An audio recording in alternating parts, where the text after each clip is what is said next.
Change خطے پر کیسے اثر انداز ہوگا ان کمنگ ٹائم؟ ہماری یہی سب سے بڑا ڈر ہے ہمیں کہ اگر ایران کے اوپر ہوتا ہے تو ظاہر ہے کہ ہمارے ہاں بھی دیر is a significant Shia population, اور ہمارے ہاں بھی ایک اسلامک سینٹیمنٹ ہے، اور ہمارے ہاں بھی اینٹی امریکنزم ہے، اینٹی اسرائیلزم ہے. تو ہمارے ہاں بھی دے کین بی پروٹیسٹس.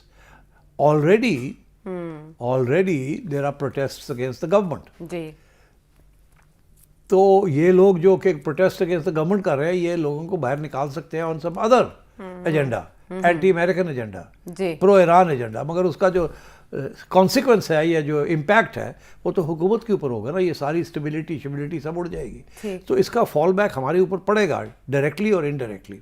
تو میں یہ سمجھتا ہوں کہ this is what we are scared of. Our government, our regime scared کہ اس کا فال آؤٹ جو ہے یہ نہ ہو کہ یہاں انسٹیبلٹی شروع ہو جائے اور یہاں گورنمنٹ کے اوپر اٹیک آ جائے. یا ایک اٹیک آیا، آپ کو یاد ہوگا امریکہ کے خلاف جب لوگ ڈیمونسٹریٹ کرتے ہیں تو کبھی وہ کہتے ہیں ہم امریکن ایمبیسی جائیں گے، وہاں جلا دیں گے، یہ کر دیں گے، وہ کر دیں گے.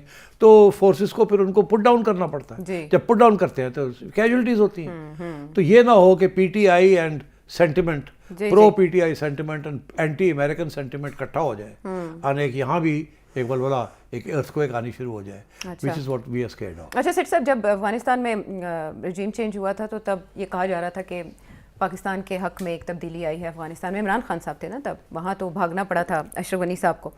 یہاں اگر چینج آتا ہے ایران کے اندر تو آپ رضا شاہ پہلوی انہی کو سمجھتے ہیں کہ وہ مناسب امیدوار ہوں گے امریکہ کے لیے، ان کو سوٹ کریں گے، اور وہاں جو رجیم چینج آئے گا وہ پاکستان کو سوٹ کرے گا؟ I don't know. دیکھیے میں یہ سمجھتا ہوں کہ پاکستان کو کے خلاف تو نہیں ہوگا وہ. میں نے پہلے بھی کہا تھا کہ اگر وہ پرو امریکہ ہے تو ہم بھی آج کل پرو امریکہ ہیں، تو ایسی تو کوئی بات نہیں ہے. It will not be anti Pakistan. مگر یہ ضرور ہے کہ کیا رضا شاہ پہلوی واپس آئے گا کہ نہیں آئے گا. I don't think the Iranian people are ready for that. I don't think they will accept a member of the previous royalty to come back. اس لیے میں سمجھتا ہوں کہ اسی ارینجمنٹ کے اندر سے جو اپوزیشن لیڈرز ہیں، نوبل laureates ہیں، یہ ہے وہ ہے، ان میں سے ہی کسی کو وہ کوشش کریں گے کہ یہ آئیں اور نئے الیکشنز ہوں اور الیکشن کے ذریعے کوئی نیا پرو امریکن بندہ یا بندی بن جائے. اوکے، جیسے بنگلہ دیش میں ہم نے دیکھا کہ ایک Nobel prize winner, some thing like that, وہ والا ماڈل کاپی کیا جائے گا. سیٹ صاحب، جب اس معاملے پر ڈسکشن ہو ہی رہی ہے کہ ایران کا مستقبل کیا ہے امریکہ اور اسرائیل کے عزائم بھانپتے ہوئے، تو گرین لینڈ سب سے پہلے آپ نے اس کا پریڈکٹ کر دیا تھا جیسے ہی وینزویلا پر اٹیک ہوا اور مادورو کو لے کر وہ فرار ہو گئے امریکی، تو آپ نے کہا تھا کہ اب اگلی پیش رفت جو ہے وہ گرین لینڈ کی طرف ہوگی. اب پریزیڈنٹ ٹرمپ کہہ رہے ہیں کہ میرے اپنے اصول ہیں، میں کسی ورلڈ آرڈر کو نہیں مانتا. آپ نے بہت پہلے اس نئے ورلڈ آرڈر کی ساری بازگشت سنا دی تھی. گرین لینڈ کی اگر ہم حیثیت دیکھیں دنیا کے نقشے پر تو اس نے خوفزدہ کر دیا یورپی ممالک کو بھی. تحفظات سامنے آ رہے ہیں. کیا مستقبل ہے گرین لینڈ کا؟ ٹرمپ ڈٹا ہوا ہے. وہ کوئی انٹرنیشنل لا کو نہیں مانتا. وہ کہتا ہے مورالٹی، کوئی ریاست کی مورالٹی نہیں ہے، کوئی رولز بیسڈ آرڈر کی مورالٹی، اخلاقیات نہیں ہے، میری ہے جو میں سمجھتا ہوں امریکہ کے لیے ٹھیک ہے، بس ٹھیک ہے ایسی کی تیسی. تو he is broken all that. سارے رولز ختم ہو گئے. آپ نے دیکھ ہی لیا یو این کی 61 یا 66 ایجنسیز جو ہیں اس میں سے کہا جی ہم آرگنائزیشنز ہیں، تو آپ وہ تو یو این کو ختم کرنا چاہ رہا ہے. جی وہ WHO سے بھی نکل گئے ہیں، سب کچھ نکل گئے جی. وی وانٹس ٹو جسٹ ایگزٹ. وہ کہتا ہے یہ میں مانتا ہی نہیں ہوں. یہ کون ہوتے ہیں؟ نہ وہ انٹرنیشنل کرمنل کورٹ کو مانتا ہے، ان کے ججز کے اوپر اس نے وارنٹ لگا دیے. تو he is breaking with the international order. وہ کہتا ہے I am the man with power, جو میں کہوں گا ہوگا، جہاں جہاں میں کر سکتا ہوں میں کروں گا، باقی آپ لوگ آپ جانے، آپ کا کام آپ جانے، آپ کا جان جانے. So I think the UN is in trouble and I think all international agencies جس کو فنڈنگ امریکہ سے ہوتی تھی، دیر آل. دیکھیے یہ ایجنسیز چل نہیں سکتی unless there is a consensus of the major powers کہ ان کو چلانا ہے، ان کے رولز جو ہے بنانے ہیں اور چلنا ہے اس کے مطابق. اچھا، ڈونلڈ ٹرمپ نے تو فارغ کر دیے، سارے رولز فارغ کر دیے. My rules, my military, my rules. Military کو میں نے اب I am going to double the budget of the military. پچھلے سال اٹ واز اباؤٹ 900 بلین، اب وہ کہتا ہے میں نے 1.5 ٹریلین. آپ سوچیے unheard of, over 50% increase in the defence budget. تو وہ کیا کدھر اس نے استعمال کرنا ہے؟ بوٹس آن دا گراؤنڈ اس نے کرنے نہیں ہے. تو پھر اس نے کس کے اوپر کرنا ہے؟ اسے ویپنس ویپنس ڈیولپمنٹ کرنی ہے، ویپنس نئے ٹیکنالوجیکل ایڈوانسڈ ویپنس رکھنے، اور پھر اس نے تھریٹن کرنا ہے چائنا کو. ابھی چائنا کی باری نہیں آئی. پھر سب سے پہلے اس نے اپنے ہیمیسفیئر کے اندر اس کو قابو کرنا ہے. چائنا تو بعد کی بات ہے. سب سے پہلے اس نے کرنا ہے وینیزویلا ٹائپ آپریشن، اس نے اسی قسم کا آپریشن کرنا ہے کیوبا کے خلاف، اسی قسم کا آپریشن کرنا ہے اس نے کولمبیا کے خلاف، اور میکسیکو بھی اسی قسم کا اسی قسم کا آپریشن کرنا ہے، سیمی دھمکیاں اور ملٹری پاور اور اینڈ سو آن. تو یہ تو اس سے کرنا ہی کرنا ہے. برازیل محفوظ رہے گا. اب برازیل ابھی نہیں ہے، ابھی دور ہے اور وہ ابھی برازیل کی طرف نہیں جائے گا. برکس کو وہ کرے گا بٹ ناٹ امیڈیٹلی. یہ اس کے امیڈیٹ آبجیکٹیوز ہیں. آفٹر ایران دین گرین لینڈ. اب گرین لینڈ جو ہے that is next on the target after Iran. اب گرین لینڈ اتنا آسانی سے مسئلہ حل نہیں ہونا. اس کی وجہ یہ ہے، مگر وہ کرے گا حل، وہ کرے گا مگر اٹ ول ٹیک ٹائم. حل کیا ہے اس کا؟ وہ کہتا ہے کہ جی میں خرید لیتا ہوں. وہ خرید نہیں سکتا. پہلی بات تو یہ ہے کہ گرین لینڈ کی بھی اپنی ایک کانسٹیٹیوشن ہے. It's an autonomous region. صرف اس کی فارن پالیسی، ڈیفینس اور فائنینشیل پالیسی جو ہے وہ ڈنمارک چلاتا ہے. باقی تو وہ خود آٹونومس سیلف گورنمنٹ ہے. ہاں، تو وہ جو ہے وہ دیکھیے ایگزامپل لوگ دیتے ہیں کہ 1917 میں امریکہ نے US ورجن آئلینڈز خریدے تھے ڈنمارک سے. وہ group of 3 islands and about 50 small inlets and outlets.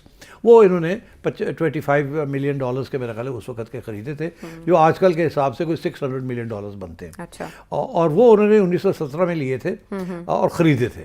اچھا، وہ اس وقت کوئی آئین نہیں تھی ان آئلینڈس کی، وہ خرید و فروخت ہو سکتی تھی. اور اس لیے کیا تھا کہ ان کو ڈر تھا امریکہ کو کہ جرمنی جس واز دی ورلڈ وار 1 کی طرف جا رہے تھے اور Germany was the main attacker. ان کا خیال تھا کہ یہ جرمنی جب اٹیک کرے گا تو ڈنمارک کو سیز کر لے گا اور اس کے بعد یہ آئلینڈ سیز کر لے گا. یہ آئلینڈز بڑے کرٹیکل تھے for America and for Denmark, because یہ آئلینڈز میں ملٹری بیسز اگر بن جاتے تو ساری جو فلو آف ٹریفک ہے وہ رک جاتی، وہ کنٹرول میں آ جاتی. تو they were afraid of this. So the Americans then persuaded the islanders and Denmark کہ ہم نے یہ خریدا. تو ان کو خرید لیا تھا بیکاز اس وقت کوئی کانسٹیٹیوشنل رکاوٹیں نہیں تھیں. You could do something like this. انہوں نے الاسکا بھی روس سے خریدا تھا، آپ کو یاد ہوگا. جی بالکل. تو اس وقت یہ اس قسم کی چیزیں نہیں تھیں. مگر اس کے بعد جب گرین لینڈ کی باری آئی ہے تو سچویشن فرق ہو گئی ہے. گرین لینڈ جو ہے اس کی جو ایک ہی طریقہ ہے کہ گرین لینڈ جو ہے یہ امریکہ کے حوالے ہو جائے. پہلا طریقہ تو یہ ہے کہ آئین کے مطابق گرین لینڈ نے پہلے اپنی پارلیمنٹ، ان کی اپنی پارلیمنٹ ہے، اس پارلیمنٹ کے اندر ووٹ لینا ہے کہ ہم ڈنمارک کو چھوڑنا چاہتے ہیں، آزاد ہونا چاہتے ہیں. اچھا، پہلے وہ ڈنمارک سے آزاد ہوں گے. ٹھیک ہے. اور اس آزادی کے لیے انہیں اپنے آئین کے اندر یہ ایک کانسٹیٹیوشنل امینڈمنٹ کرنی پڑے گی کہ ہم آزاد ہونا چاہتے ہیں. پارلیمنٹ کے اندر آزادی جیتنی پڑے گی. اوکے. پھر اس کے بعد سیکنڈ اسٹیپ ایک ریفرینڈم کرانا پڑے گا عوام کے اندر. وہ اپنی جگہ پہ آئین پارلیمنٹ شارلیمنٹ. اچھا. اس کے بعد پھر عوام کے پاس جانا پڑے گا کہ ہم آزاد ہونا چاہتے ہیں. اوکے. پھر وہ آزاد ہونے کی ریفرینڈم جیتیں گے. ٹھیک ہے. پھر اس کے بعد وہ نیگوشیٹ کریں گے ود دا ڈنمارک کی پارلیمنٹ کہ کس ٹرمز کے اوپر ہم نے آزادی لینی ہے. کیونکہ آزادی کا تو ہو جائے گا مگر لینی کس ٹرمز پہ ہے، کیسے آنا ہے، کیسے جانا ہے. پھر وہ تھرڈ سٹیج ہے. جب وہ فائنلی الگ ہو جائیں گے اور انڈیپینڈنٹ ہو جائیں گے، اگر یہ ساری چیزیں ہو جائیں تو پھر وہ نیگوشیٹ کر سکتے ہیں ود امریکہ. اور کیا نیگوشیشن ہوگی؟ یہ کہ نہیں ہم آزاد رہیں گے مگر آپ کو فیسلٹیز دے دیتے ہیں جو آپ مانگ رہے ہیں، یا یہ کہ آپ کو بھی، آپ کے ساتھ بھی کوئی ایسا ارینجمنٹ کر لیتے ہیں کہ ہم حصہ بن جاتے ہیں امریکہ کا. اچھا. ہم 52nd یا 51st جو بھی اسٹیٹ ہے وہ بن جاتے ہیں. 51st ہاں، وہ کینیڈا کو بنانا چاہ رہے تھے نا پریزیڈنٹ. اور پھر یا یہ کہ نہ ہم 51st بنتے ہیں نہ ہم آپ کو فیسلٹیز دیتے ہیں، وہ ہم کرتے ہیں مگر we let's have a special arrangement, کوئی ارینجمنٹ کر لیتے ہیں. تو وہ لاسٹ اسٹیج ہے. اس لیے اتنی جلدی گرین لینڈ کو حذف کرنا کوئی آسان کام نہیں ہے. اس میں ایک اور بڑی انٹرسٹنگ چیز ہے. ابھی ایک سروے ہوا ہے. اس سروے میں یہ بتایا گیا ہے کہ جی انڈیپینڈنس کے لیے 56% اچھا لوگ جو ہیں وہ کہتے ہیں انڈیپینڈنس چاہیے فرام ڈنمارک. اوکے. اور امریکہ کو حصہ کہ امریکہ کا حصہ الحاق امریکہ سے، وہ اینٹی امریکہ 85% ہے. 85% امریکہ سے الحاق نہیں کرنا. اوکے. تو اس لیے ابھی امریکہ کے لیے ایشوز ہیں وہاں. وہ اور بات ہے کہ 50,000 لوگ ہیں، زیادہ تر پیس لونگ ہے، یہ ہے وہ ہے، مگر دیز آر دی ایشوز. تو اس لیے اس میں اتنی جلدی یہ راتوں رات نہیں ہوگا. امریکہ پریشر ضرور ڈالے گا اور امریکہ کا تو آلریڈی بیس ہے وہاں، وہ بیٹھے ہوئے ہیں. تو یہ مالیاتی آفرز جو کی جا رہی ہیں کہ اتنے پیسے ہم ہر شہری کے لیے مختص کریں گے اچھا اتنے $1,000. وہ یہ ہے کہ یہ ہم کہتے ہیں ہم $10,000 ہر شہری کو دیں گے, کب تک دیں گے, کیسا ارینجمنٹ ہوگا, وہ that is a separate issue. وہ یہ ہے کہ اچھا آپ آزاد ہو جائیں پھر ہمارے ساتھ ڈیل کر لیں, مگر آزادی کے بغیر یہ ڈیل نہیں ہو سکتی. رائٹ.